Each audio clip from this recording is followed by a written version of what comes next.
ദളപതി വിജയ് നായകനാക്കി എച്ച്. വിനോദ് സംവിധാനം ചെയ്യുന്ന ചിത്രമാണ് ജനനായകൻ. ഒരു പൊളിറ്റിക്കൽ കമേഴ്ഷ്യൽ എന്റർടൈനറായി പുറത്തിറങ്ങുന്ന സിനിമ ഇതിനകം ചർച്ചകളിൽ ഇടം നേടിയിട്ടുണ്ട്.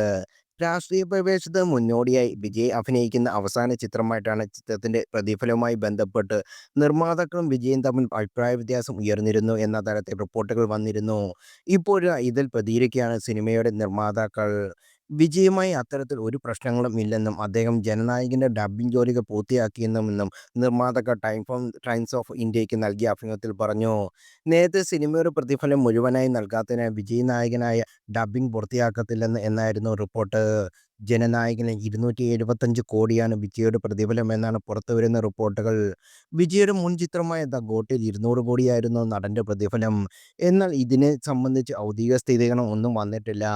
അതേസമയം സിനിമയുടെ പോസ്റ്റ് പ്രൊഡക്ഷൻ ജോലികൾ ഇപ്പോൾ നടക്കുകയാണ്. സിനിമയിലെ ആദ്യ ഗാനം കഴിഞ്ഞ ദിവസം പുറത്തുവരുന്നു. ദളപതി കച്ചേരി എന്നാണ് ഗാനത്തിന്റെ പേര്. ഒരു പക്കാ മാസ് പടമായിരിക്കും ജനനായകൻ എന്ന സൂചനയും ടീസർ നൽകുന്നു. എൻ നെഞ്ചിൽ കുടിയിരിക്കും എന്ന വിജയുടെ ഹിറ്റ് ഡയലോഗാണ് ടീസർ ആരംഭിക്കുന്നത്. സിനിമയുടെ ഷൂട്ടിംഗ് സെറ്റിൽ നിന്നുള്ള സ്റ്റില്ലുകളും വീഡിയോയും സോഷ്യൽ മീഡിയയിൽ ഇതിനോടകം വൈറലാണ്. 2026 ജനുവരി 9 ജനനായകൻ തിയേറ്ററിലെത്തുന്നത്.